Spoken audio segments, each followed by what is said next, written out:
பேப்பர்லேருந்தோ எந்த கொஸ்டினும் அட்டன் பண்ணலாம். ஈஸியாக நம்ம 20 மார்க் வாங்கிடலாம். இந்த 7வது கணக்கு புக்கில் எத்தனாவது கணக்கு பார்த்தோம் நம்ம 7. இதே கணக்கு அப்படியே மாடலில் 9வது கணக்கில் கொடுத்துருக்காங்க பாருங்கள். ஒன்றும் இல்லை, இதில் அப்படியே பாதி அமௌண்ட்டு 80,000 வந்தால் 40,000 இருக்கும், 3,25,000 அதில் பாதி இருக்கும். எல்லாமே என்ன இருக்கும், பாதி அமௌண்ட் வச்சுருக்கோம்.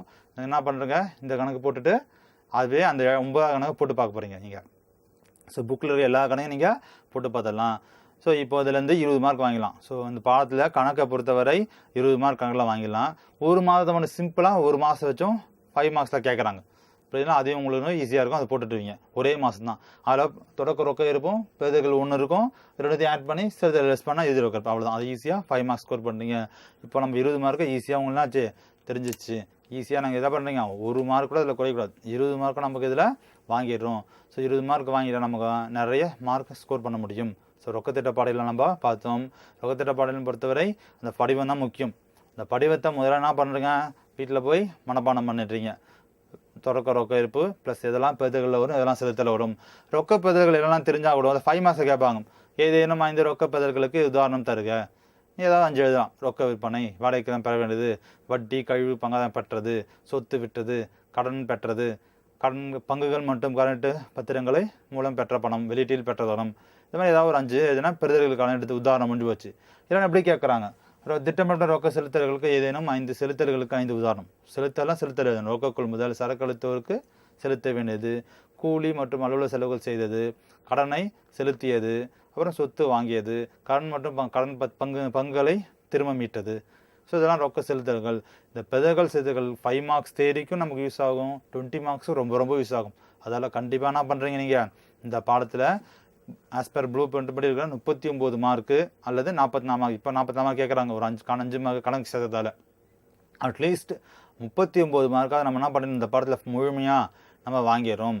ஸோ இந்த பாடத்தை தான் ரொம்ப டல் ஸ்டூடெண்ட்டும் போடுவாங்க, நல்ல பிரைட் ஸ்டூடெண்ட்டும் இந்த பாடம் யாருமே சாய்ஸில் விடாமல். இப்போ கூட்டாண்மை நிர்மகம்லாம் செகண்ட் வேல்யூவில் இருக்குது. அதெல்லாம் டல் ஸ்டூடெண்ட்டுன்னா அவங்க யோசிப்பான், ஐயோ என்ன இது ரொம்ப இப்படி இருக்குன்ட்டு. ஆனால் இதில் டல் ஸ்டூடெண்ட்டு இல்லை பிரைட் ஸ்டூடெண்ட் யாராக இருந்தாலும் அட்டன் பண்ணுற ஒரே பாடம், ரொம்ப முக்கியமான பாடம் இந்த ரொக்கத்திட்ட பட்டியல் தான். புரியுதா? இந்த ரொக்கத்திட்ட பட்டியல் ரொம்ப ஈஸியாக நம்ம ரொம்ப சீக்கிரமாக, அதிகபட்சம் 10 நிமிஷம் ஆகும். 10 நிமிஷம் நம்ம 20 மார்க் வாங்கிடலாம். மற்ற இறுதி கணக்குகளோ இல்லை ஒற்றைப்பதிய முறையில் கூட்டாண்மை கணக்கு நிர்ம கணக்கு போட்ட ஆரம்பிச்சுன்னா அது ஒரு 1/4 மணி நேரம் வரும், எக்ஸ்ட்ரா டைம் ஆகும். ஆனால் இது என்ன ஆகும், ரொம்ப சீக்கிரமாக கழித்தல் கூட்டல் அவ்வளோதான், பெருக்கல் வகுத்தெல்லாம் கிடையாது. ஈஸியாகவும் ஃபார்ம் மட்டும்னா அது பெருதல் 6 இருக்குது, அது மரம் பண்ணிக்கோ, செலுத்தல் 6 இருக்குது. அந்த 6 தெரிஞ்சால் இதில் நம்ம 20 மார்க் வாங்கிடலாம் கணக்கில். புரியுதா? தொடக்க ரொக்க இருப்புடன் திட்டமிட்ட ரொக்க பெறுதல்களை கூட்டி வரதுக்கு பேர் மொத்த ரொக்க இருப்பு.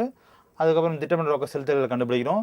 அந்த மொத்த ரொக்க இருப்பில் இருந்து திட்டமிட்ட மொத்த பெறுதல்கள் கூட்டினா தான் மொத்த ரொக்க செலுத்துகள் லெஸ் பண்ண வர ஆன்சர் இருப்பு தான் இறுதி ரொக்க இருப்பு. ஸோ கண்டிப்பாக இந்த பாடத்தில் எல்லாரும் 20 மார்க் 20 மார்க்ஸில் அந்த கணக்கில் வாங்கிடுறீங்க, தேரியும் படிச்சிடுறீங்க. ஸோ இந்த பாடத்தில் முழுமையான மதிப்பெண் 39 மார்க் ப்ளூ பிரிண்டில் கேட்கணும், 39 மார்க் வாங்குறீங்க.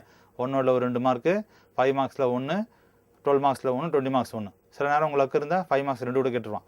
அப்போ என்ன பண்ணலாம், 44 மார்க்கு அழகாக 44 மார்க் வாங்கிட்டா ஈஸியாக மற்ற பாடத்தில் கொஞ்சமாக வச்சுட்டு நிறைய மார்க் வாங்கிட்டு போயிடலாம். புரியுதுங்களா? ஈஸியாக இந்த பாடத்தை யாரும் சாய்ஸில் விடாமல் படிச்சிருங்க. ஸோ இந்த வாய்ப்பை அளிக்கிய முதன்மை கல்வியாளருக்கும் மற்ற அனைத்து நண்பர்களுக்கும் நன்றி.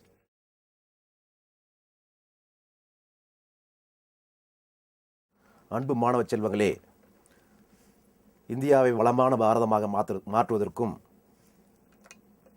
வல்லரசாக மாற்றுவதற்கும் மிக முக்கியமான பங்கை ஆற்றக்கூடிய மாணவ செல்வங்களே, நீங்கள் கணக்கு பதிவில் பாடத்தில் எவ்வாறு அதிக மதிப்பெண்ணை பெற்று தேர்ச்சி அடைய முடியும் என்கிற முயற்சியின் காரணமாக ஒரு குறிப்பிட்ட பகுதியை மட்டும் நான் இங்கே பயிற்றுவிக்க வந்துள்ளேன். அதாவது பாடம் வினா மதிப்பெண் என்கிற வகையில் பிரிச்சிருக்கோம். இல்லை ஃபர்ஸ்ட் ஒன் பாருங்கள், இறுதி கணக்கு என்கிற பாடத்திலிருந்து இறுதி கணக்கை தயாரித்தல், வியாபார லாப நட்ட கணக்கு மற்றும் இருப்புநிலை குறிப்பை தயாரித்து சரிகட்டுதலுடன் தயாரித்து தயாரிக்கும் முறை, அந்த 20 மதிப்பெண் வினா. அது இரண்டாவது தேய்மானம் என்கிற பாடத்தில் தேய்மானம் ஏற்பட காரணங்கள், அது 12 மதிப்பெண் வினா. மூன்றாவது ரொக்கத்திட்ட பட்டியல் பாடத்தில் ரொக்கத்திட்ட பட்டியல் தயாரிக்கும் நிலை, இது 12 மதிப்பெண் வினா. நான்காவது கூட்டாண்மை என்கிற பாடத்தில் நிலை முதலுக்கும் மாறுபடு முதலுக்குள்ள வேறுபாடு, அது 12 மதிப்பெண் வினா. இந்த 4மே மிக முக்கியமான கேள்விகள். உங்களுடைய வினாத்தாளில் அதிகமாக எதிர்பார்க்கறது, உதாரணத்துக்கு உங்கள் வினாத்தாளில் வினா எண் 54 இறுதி கணக்கு தான். சில நேரங்களில் மாறி இருக்கும், ஆனால் வினா எண் 54 என்பது இறுதி கணக்கை தயாரித்தல் தான். வியாபார லாப நட்ட கணக்கு மற்றும் இருப்பிலை குறிப்பை தயாரித்தல்ங்கிற கணக்கு தான். அது 20 மதிப்பெண், ரொம்ப எளிமையாக 20 மதிப்பெண் வாங்கிடலாம். இரண்டாவது, தேய்மானம் என்கிற பாடத்தில் அதிகமான எதிர்பார்க்கிற 2 கேள்விகள் இருக்கு. ஒன்று, தேய்மானம் ஏற்பட காரணங்கள், ஒரு கேள்வி. இன்னொன்று, தேய்மானம் நீக்க வேண்டியதின் தேவைகள், இன்னொரு கேள்வி. நம்ம இங்கே பார்க்க போகிறது தேய்மானம் ஏற்பட காரணங்கள் யாவை. ரொம்ப எளிமையாக 7 பாயிண்ட் இருக்குது. அதை நீங்கள் எக்ஸ்பிளைன் பண்ணிங்கன்னா 12 மதிப்பெண் வாங்கிடலாம். மூன்றாவது, ரொக்கத்திட்ட பட்டியல் என்கிற பாடத்தில் ஒரு 12 மதிப்பெண் வினா. ரொக்கத்திட்ட பட்டியல் தயாரிக்கும் நிலை மிக மிக எளிமையான மெத்தட் அது. அந்த ரொக்கத்திட்ட பட்டியல் படிவத்தை அப்படியே எழுதலாம், அதுக்கு 12 மதிப்பெண். நான்காவது, கூட்டாண்மை என்கிற பாடத்தில் நிலை முதல் மாறுபாடு முதல் உள்ள வேறுபாடு. நிலை முதல் என்னன்னு பார்க்க போகிறோம், மாறுபாடு முதல் என்ன பார்க்க போகிறோம். அதுக்குள்ள வேறுபாட்டை எழுதுனா ஒரு 12 மதிப்பெண். ஒரு 4 டிஃபரன்ஸ், ஆனால் 12 மதிப்பெண். மொத்தமாக 56 மதிப்பெண்ணை எவ்வாறு எளிமையாக வாங்கலாம் என்பதை பற்றிய ஒரு டிஸ்கஷன் தான் இந்த பாடப்பகுதி. சரிங்களா? அப்போ எவ்வாறு ஒவ்வொரு கேள்வியாக நம்ம பார்த்துன்னு வர போகிறோம், ஒவ்வொரு கேள்வியாக எக்ஸ்பிளைன் பண்ண போகிறோம். கூர்ந்து கவனிங்க. இப்போ நம்ம முதல்ல பார்க்குறது இந்த 12 மார்க் கேள்வியில் மிக முக்கியமாக எதிர்பார்க்குற ஒரு கேள்வி, தேய்மானம் ஏற்பட காரணங்கள். 7 பாயிண்ட் இருக்குது, அதை நம்ம பார்க்க போகிறோம். அது 2ஆக பிரிக்கிறோம். அகக்காரணம் புறக்காரணம் 2ஆக பிரிக்கிறோம். அகக்காரணத்தில் ஒரு 4 பாயிண்ட். அதில் ஃபர்ஸ்ட் ஒன் தேய்வு, இரண்டாவது உபயோகிக்கப்படாமை, மூன்றாவது பராமரிப்பின்மை, நான்காவது வெறுமையாதல். இது 4ம் அகக்காரணம். அது அகம்னா உள்ளே, ஒரு வியாபாரத்திற்கு உள்ளே, தொழிற்சாலைக்கு உள்ளே என்னென்ன காரணத்தால் ஒரு இந்த நிலைச்சொத்து தேய்மானம் ஏற்படலாம் என்பதை பற்றியது. இரண்டாவது புறக்காரணம், தொழிற்சாலைக்கு வெளியே அல்லது வியாபாரத்துக்கு வெளியே நிலைச்சொத்துக்கள் என்னென்ன காரணத்தினால் தேய்மானம் அடையலாம் என்பதை பற்றி பார்க்க போகிறோம். அதில் 3 பாயிண்ட் இருக்குது. ஒன்று வழக்கொழிவு, இரண்டாவது காலப்போக்கு, மூன்றாவது கால நிர்ணயம். இதை விரிவாக பார்க்க போகிறோம். இந்த ஹெட்டிங் மட்டும் கரெக்டாக ஞாபகம் வச்சுக்கணும். அகக்காரணம் என்றால் தேய்வு, உபயோகிக்கப்படாமை, பராமரிப்பின்மை, வெறுமையாதல். புறக்காரணம் என்றால் வழக்கொழிவு, காலப்போக்கு, கால நிர்ணயம். இது ஒவ்வொன்றையும் விரிவாக பார்க்க போகிறோம் நம்ம. அகக்காரணம் ஃபர்ஸ்ட் ஒன் தேய்வு. என்னென்ன காரணத்தால் ஒரு இயந்திரம் தேய்வடையலாம் ஒன்று பாருங்க. புலனாகும் சொத்துக்கள், அதாவது கண்ணால் பார்க்கக்கூடிய சொத்துக்களை தொடர்ந்து பயன்படுத்துவதால் தேய்வு மற்றும் உராய்வு காரணமாக தேய்மானம் ஏற்படுகிறது. ஒரு இயந்திரத்தை ஒரு நிலைச்சொத்தை தொடர்ச்சியாக பயன்படுத்துகிறோம், எனவே தேய்மானம் ஏற்படலாம். சிம்பிளாக எழுதுறீங்க. ஒரு இயந்திரத்தை அல்லது நிலைச்சொத்தை தொடர்ந்து பயன்படுத்துவதன் காரணமாக தேய்மானம் ஏற்படலாம் ஒன்று. இரண்டாவது உபயோகிக்கப்படாமை. முதல் பாயிண்ட் பார்த்தோம், பயன்படுத்துவதன் காரணமாக தேய்மானம் ஏற்படுகிறது. இரண்டாவது பாயிண்ட் பயன்படுத்தாமை காரணமாக. தொடர்ந்து ஒரு இயந்திரத்தை பயன்படுத்தாமல் இருந்தால் அது தன் உபயோகத்தன்மையை இழந்து விடுகிறது அப்படின்னு சொல்றாங்க. அப்ப நீங்க இயந்திரத்தை பயன்படுத்தினால் தேய்மானம், அது தேய்வு. இயந்திரத்தை பயன்படுத்தாமல் இருந்தால் அது உபயோகிக்கப்படாமல் என்கிற காரணத்தால் தேய்மானம் ஏற்படுகிறது. இரண்டாவது பாயிண்ட். மூன்றாவது பராமரிப்பின்மை. ஒரு நிலைச்சொத்தை சரியாக நீங்க பராமரிக்கல, ஒரு இயந்திரம் சரிவர பராமரிக்கப்படவில்லை எனில் அது தன் உபயோகத்தன்மை விரைவாக இழந்து விடுகிறது. அதாவது தேய்மானம் ஏற்பட்டு தன்னுடைய பயணிப்பு காலத்தை சீக்கிரம் முடித்துக் கொள்கிறது. இது ஒரு பாயிண்ட். ஒரு இயந்திரம் சரிவர பராமரிக்கப்படவில்லை எனில் அது தன் உபயோகத்தன்மையை விரைவாக இழந்து விடுகிறது. மூன்றாவது பாயிண்ட். நான்காவது வெறுமையாதல். வெறுமையாதல் எம்டின்னு சொல்றோம். எப்படி வெறுமையாகும்? சில சொத்துக்கள், சுரங்கங்கள், எண்ணெய் கிணறுகள் போன்ற இயற்கை வளங்கள் தொடர்ந்து வெளியே எடுப்பதால் அவை மதிப்பினை இழக்கின்றன. சுரங்கத்தை தோன்றோம், எண்ணெய் கிணறு தோன்றோம், ஒரு குறிப்பிட்ட எல்லைக்கு மேலே போனால் அதில் ஒன்றும் இருக்காது, அதை வெறுமையாயிடுது. அப்போ சுரங்கங்கள், எண்ணெய் கிணறுகள் போன்றவற்றிலிருந்து கனிம வளங்களை தொடர்ந்து வெளியெடுப்பதால் அவை மதிப்பினை இழக்கின்றன அப்படின்னு பார்க்குறேன். 4 பாயிண்ட். இதில் ஒரு ஒன் வேர்டு கேட்பாங்க உங்களுக்கு. வெறுமையாதல் என்ற சொல் தொடர்புடைய சொத்துக்கள்னு கேட்பாங்க. அது இயற்கை மற்றும் கனிம வளங்கள் எழுதணும் நீங்கள். 4 பாயிண்ட் மறுபடியும் பாருங்க. தேய்வு, உபயோகிக்கப்படாமை, பராமரிப்பின்மை, வெறுமையாதல். ரொம்ப ஹெட்டிங்லேயே பேர் அதை எக்ஸ்பிளைன் பண்ணி எழுதிடலாம். தேய்வு என்பது சொத்துக்களை பயன்படுத்துவதன் காரணமாக தேய்வடைகிறது. உபயோகிக்கப்படாமை என்பது தொடர்ந்து ஒரு இயந்திரத்தை பயன்படுத்தாமல் இருந்தால் மதிப்பு இழக்கிறது. பராமரிப்பின்மை என்பது ஒரு இயந்திரம் சரிவர பராமரிக்கப்படவில்லை எனில் தேய்மானம் ஏற்படுகிறது. நான்காவது வெறுமையாதல். சில வகையான இயற்கை கனிம வளங்களை தோண்டி எடுப்பதன் வாயிலாக ஒரு குறிப்பிட்ட எல்லைக்கு மேல் வெறுமையாகி விடுகிறது. 4 பாயிண்ட். இது 4மே அகக்காரணம். இப்போ நம்ம பார்க்க போகிறது புறக்காரணம் பார்க்க போகிறோம். என்ன காரணத்தால் தேய்மானம் ஏற்படும்? புறக்காரணம், வெளி காரணிகள். அதில் ஃபர்ஸ்ட் ஒன் வழக்கொழிவு. அப்படின்னா என்ன மீனிங் அப்படின்னா வழக்கத்திலிருந்து ஒழிந்து போகிறது. என்ன காரணத்தால் வழக்கத்திலிருந்து ஒழிந்து போக பாருங்க. என்ன பாருங்க, புதிய கண்டுபிடிப்புகள், தொழில்நுட்ப வளர்ச்சியினால் பழைய சொத்துக்கள் பயனற்றவை ஆகின்றன.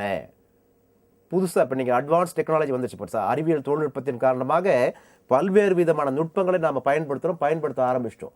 அப்போ பழைய சொத்துக்கள் மதிப்பிழந்து. உதாரணத்துக்கு தட்டச்சு பொறி நீங்கள் கேள்விப்பட்டிருப்பீங்க, டைப்ரைட்டிங் மிஷின் எல்லா அலுவலகத்திலையும் இருக்கும் முன்பெல்லாம். ஆனால் இப்பொழுதுக்கு எந்த அலுவலகத்திலையும் அது இல்லை. என்ன காரணம் அப்படின்னா அந்த கணிப்பொறி பயன்பாட்டுக்கு வந்துவிட்ட பிறகு தட்டச்சு பொறியினுடைய பயன்பாடு முற்றிலுமாக குறைந்து போயிட்டு தட்டச்சு பொறியே இல்லை. அதுக்கு பேர் தான் வழக்கத்திலிருந்து ஒழிந்து போதல் பேர். அப்படிங்க அதன் காரணமாக அந்த சொத்துக்கள் மதிப்பை இழக்கலாம். இப்போ தட்டச்சு பொறியுடைய மதிப்பு இப்போ இருக்கானா இல்லை. என்ன காரணம் அப்படின்னா கணினிக்கு கண்டுபிடிக்கப்பட்ட பிறகு தட்டச்சு பொறியுடைய மதிப்பு குறைந்து போய்விடும். அப்போ அது ஒரு காரணம், தேய்மானம் ஏற்பட அது ஒரு காரணம், வழக்கொழிவு. இரண்டாவது காலப்போக்கு. சில வகையான சொத்துக்கள் காலப்போக்கின் காரணமாக பருவ மாற்றம், மழை, வெயில் போன்ற காரணங்களால் சொத்தின் மதிப்பினை இழக்கிறது. பருவ மாற்றம், காற்று, மழை போன்றவற்றால் சொத்து மதிப்பினை இழக்கிறது. இது ஒரு காரணம். மூன்றாவது கால நிர்ணயம். சில வகையான சொத்துக்களுக்கு குறிப்பிட்ட கால நிர்ணயம் செஞ்சிருப்போம். அந்த கால நிர்ணயம் முடிந்த பிறகு அதோட மதிப்பை இழந்து போகும். எவ்வகையான சொத்துக்கள் பாருங்க.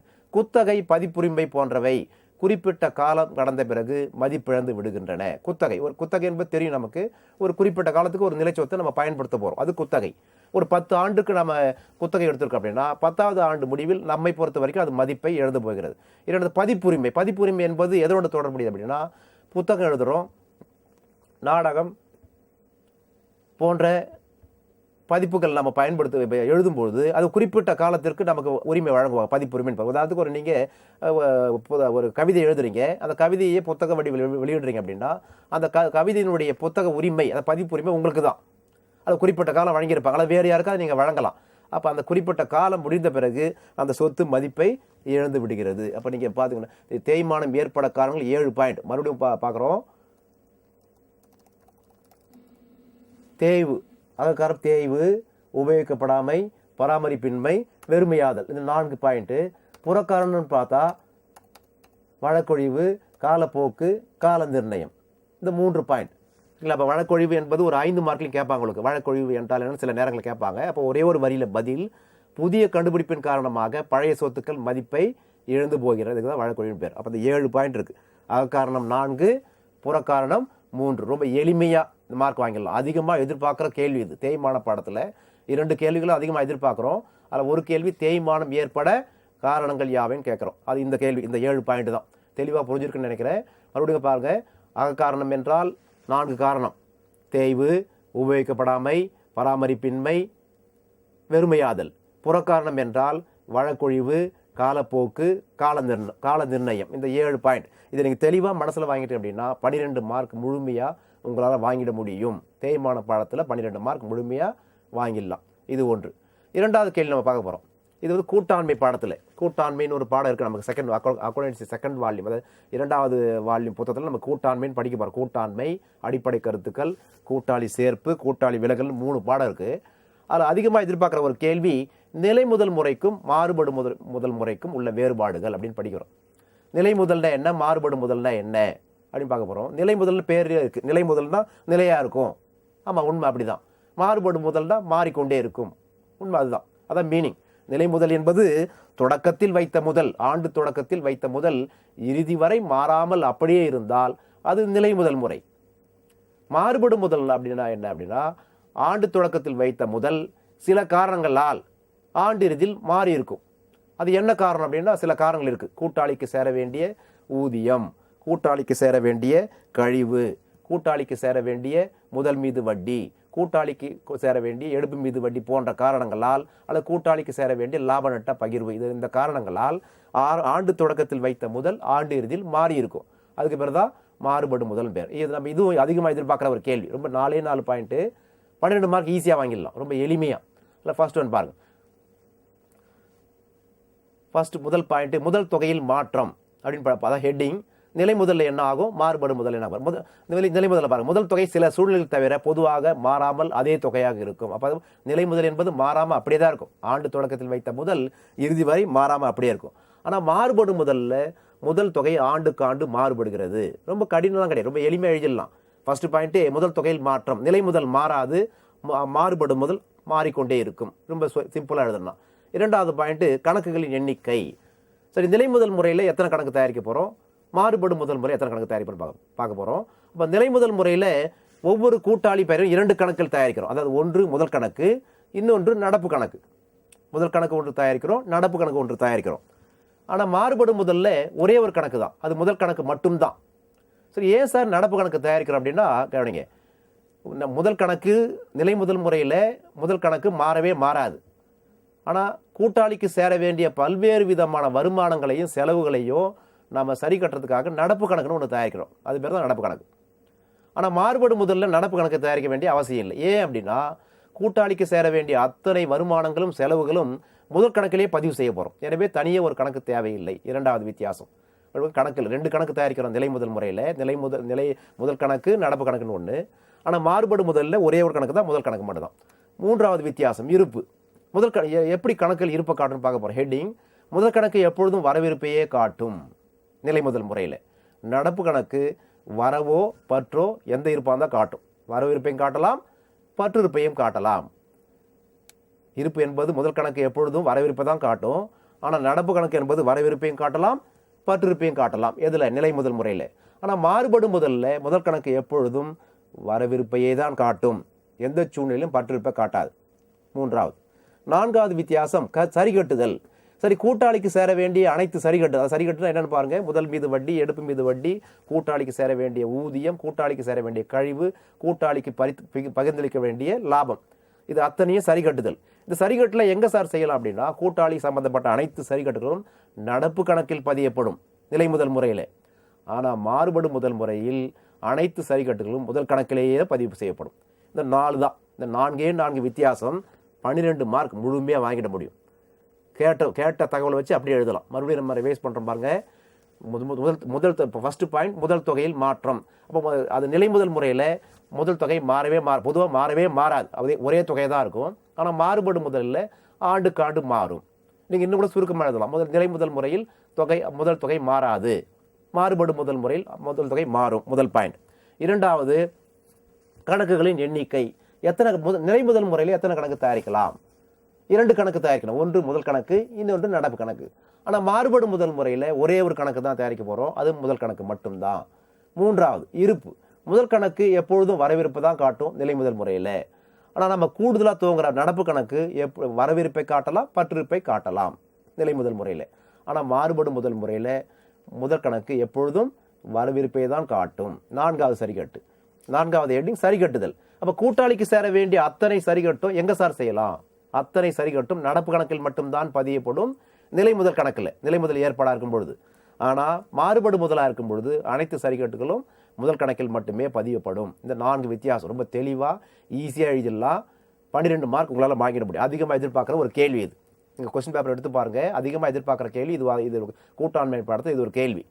சரிங்களா? இன்னொரு கேள்வி இருக்குது, தியாக விகிதம் ஆதாய விகிதம் வேறுபாடு. அதுவும் எளிமையாக கேள்வி தான். அதுவும் 4 பாயிண்ட் தான். ஈஸியாக அதை எழுதிடலாம். ரைட். இப்போ அடுத்த 3வது கேள்வி நம்ம பார்க்க போகிறோம். அதிகமாக எதிர்பார்க்குற கேள்வி, நற்பெயரை மதிப்பை பாதிக்கும் காரணிகள். நற்பெயர் மிக முக்கியமானது. கூட்டாண்மை பாடத்தில் அடுத்து எதிர்பார்க்குற ஒரு கேள்வி, நற்பெயர் மதிப்பை பாதிக்கும் காரணி. நற்பெயர்னா என்ன? குட்வில் ஆங்கிலத்தில். நற்பெயர் என்பது சுருக்கமாக சொல்ல போனால் ஒரு வியாபாரத்துக்கு கிடைக்கக்கூடிய நல்ல பெயர். எப்படி சார் வியாபாரத்துக்கு நல்ல பெயர் கிடைக்கும்? பொதுமக்களிடம் கிடைக்கணும், வியாபாரியிடம் கிடைக்கணும், 3ஆம் நபர் சொல்லக்கூடிய பற்பல கடனாளி, கடனீந்தோர், அரசாங்கம், இதுக்கு மட்டும்தான் ஒரு நல்ல பெயர் கிடைக்கும். அதுக்கு பல்வேறு விதமான காரணங்கள் இருக்குது. நற்பெயரை பாதிக்கும் காரணிகள் பல்வேறு விதமாக இருக்குது.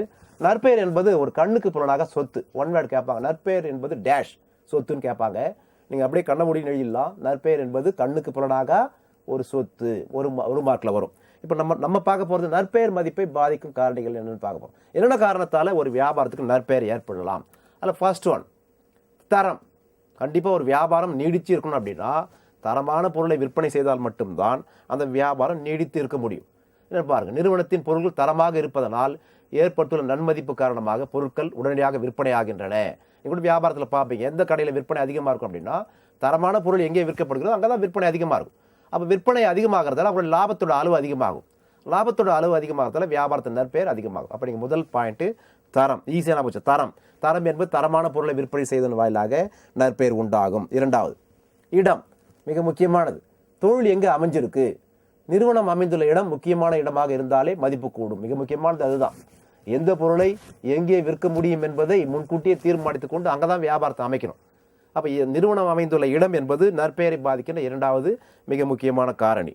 3வது, சிறந்த மேலாண்மை. மிக முக்கியமானது இன்னைக்கு அதுதான். போட்டி நிறைந்த இன்றைய வியாபார உலகில் எந்த வியாபாரி தன்னுடைய வியாபாரத்தை வெகு சீக்கிரம் வெற்றிகரமாக நடத்தி கொண்டு போகிறார் அப்படின்னா அவர் மேலாண்மையை சரிவர நடத்தும் போது தான், நிர்வாகத்தை சரியாக நடத்தும் போது தான். அப்போ சிறந்த மேலாண்மை தருவதன் வாயிலாகத்தான் ஒரு வியாபார நிறுவனத்துக்கு நற்பேர். அப்போ எப்படி சிறந்த மேலாண்மை? நிறுவனம் சிறப்புடன் மேலாண்மை செய்யப்படுவதன் மூலம் அதிக லாபம் ஈட்டப்படுவதால் நிறுவன மதிப்பு உயர்வடைகிறது. லாபம் ஈட்டுறதுக்கு பல்வேறு விதமான காரணங்கள். அதை ஒரு காரணம் சிறந்த மேலாண்மை. மேலாண்மை என்பது தான் மிக முக்கியமானது. கீழ்ப்பணியாளர் எவ்வாறு வேலை வாங்குகிறோம், எவ்வாறு வேலைகளை ஒதுக்கீடு செய்கிறோம், மேற்பார்வையாளர்கள் எவ்வாறு நாம் கண்காணிக்கிறோம் என்பதை பற்றித்தான் மேலாண்மை. அப்போ நீங்கள் அதை சரியாக செஞ்சீங்க அப்படின்னா அந்த அதிகமாக லாபம் ஈட்டுறதுக்கு வாய்ப்பாக இருக்கும். அதன் மூலமாக நற்பெயர் ஏடும். 3 பாயிண்ட். 4வது போட்டி, மிக முக்கியமானது. இன்னைக்கு எந்த தொழில் எடுத்துக்கொண்டாலும் போட்டி தான் இருக்குது. போட்டி இல்லாத வியாபாரமே கிடையாது. அப்போ போட்டியை நீங்கள் எப்படி சமாளிக்கிறீங்க, போட்டியை சமாளித்து எப்படி நீங்களுடைய பிஸ்னஸை முன்னெடுத்து செல்றீங்க என்பதை பற்றி தான் நற்பெயர். அப்போ நீங்கள் போட்டி இல்லாமலோ அல்லது போட்டி குறைவாக இருந்தாலோ நிறுவனத்தின் மதிப்பு கூடுகிறது. உங்கள் வியாபார நிறுவனத்துக்கு போட்டியே இல்லை, அப்போ நீங்கள் தான் லீடிங் பிஸ்னஸ் மேன். அப்போ உங்கள் வியாபாரத்துக்கு மதிப்பு இருக்கும். சரி, போட்டி இருக்குது ஆனால் ரொம்ப குறைவாக இருக்குது, உங்களை ஓவர்டேக் பண்ணி போகிறதுக்கு